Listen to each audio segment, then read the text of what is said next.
Today's American families with more leisure time and more money to spend are going places in record numbers.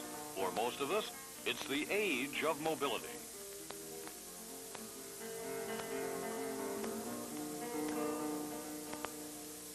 We spend billions of dollars each year on leisure, and whether we live in the city or suburbs, small town or farm, many of us seem to have a preference for the great outdoors.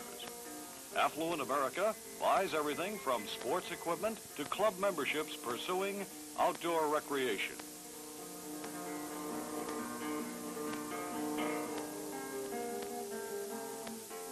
But in our overcrowded cities, with their constant upheaval, dirt, and noise, some children are not so fortunate.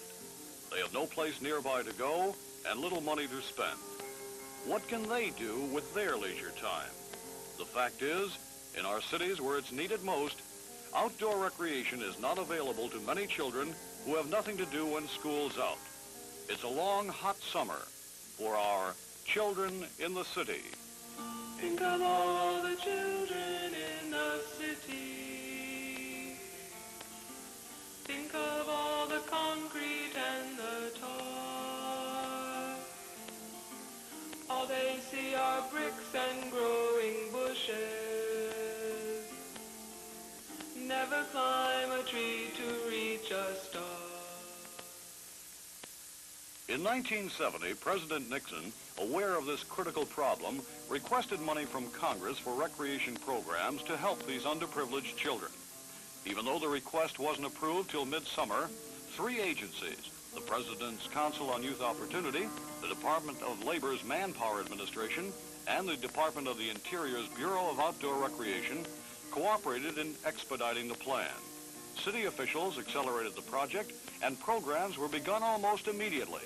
The Bureau of Outdoor Recreation approved projects funded on the basis of population and percentage of low-income residents.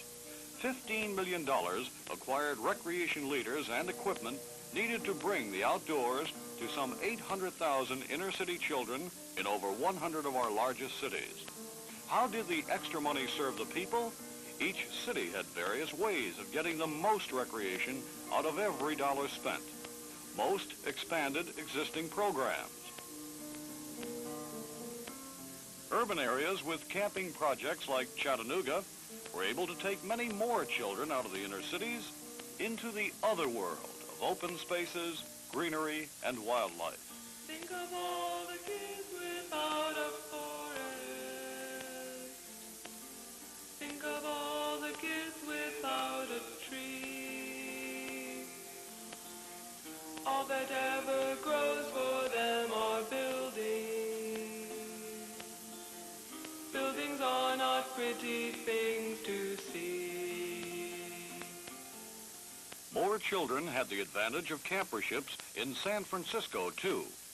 Joe Mizuraka, the city's assistant recreation superintendent, explained how some of their funds were used. The children that were using these parks without supervision then not only received supervision, but they received some program input from these specialists. We were able to buy $500 worth of fishing gear, the poles and the lines and the bait.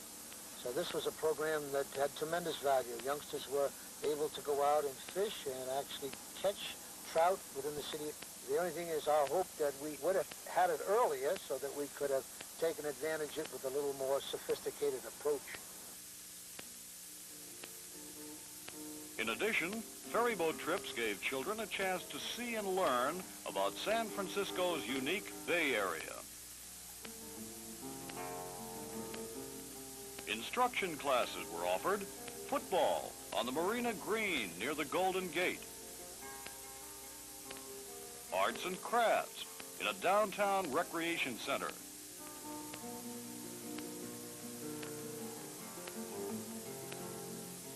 here's where chopsticks are definitely in.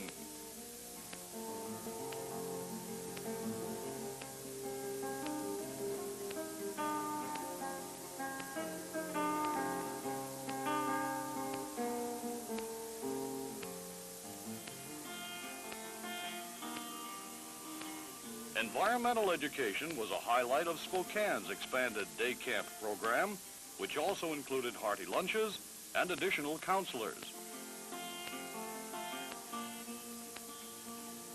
Think of all the children in the city. Think of all the concrete and the tar. All they see are bricks and growing bushes.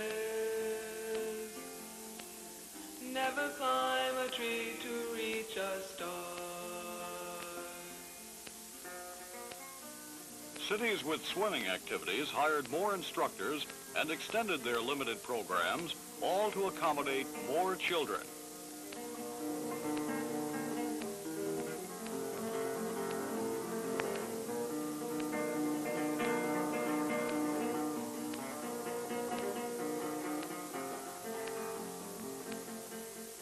Most of the transportation costs for field learning trips were provided with the extra funds cities received, like this one for Spokane children who went to Fairchild Air Force Base for a look at the various activities of a strategic air command operation. Another urgent need served by the program was bringing more recreation activities closer to where disadvantaged children live. To do this, the Bureau of Outdoor Recreation encouraged officials to open neighborhood schools for the summer. This gave the children a chance to learn a variety of skills with emphasis on their individual interests. One city reported opening 13 schools for the summer.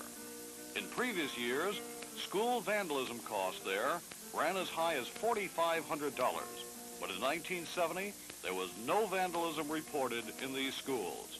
The money saved provided funds for a winter recreation program. Like other volunteers, George Foreman, a top contender for the heavyweight championship, gave some of his time to a Houston recreation center and tells why. I'd like to see a kid introduced to everything there is, and he get a chance to learn whether he liked them or not. A lot of times you don't have the opportunity to even know. I had to leave my hometown and go right across the country to find out about boxing. If I had had the opportunity in my hometown, I wouldn't have had to leave. Houston's Recreation Support Program Director, Frank Hernandez, commented on how things would have been without the extra funds. It's obvious that very little would have been done in the form of supervised, organized recreation. There would have been no field trips whatsoever. Houston officials also feel the program was a significant factor in lowering the summer crime rate.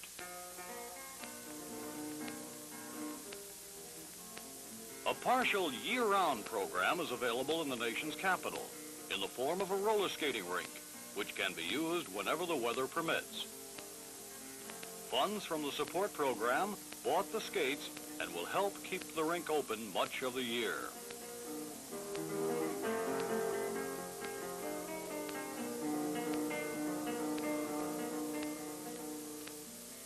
A street shower, something the weatherman can't predict, is a simple but highly effective way of bringing recreation to disadvantaged children.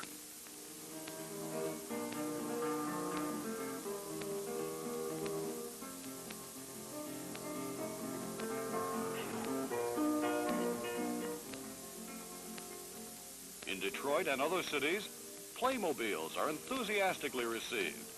They feature supervised rides, games, and a basketball hoop, and they can be transported to different neighborhoods each day.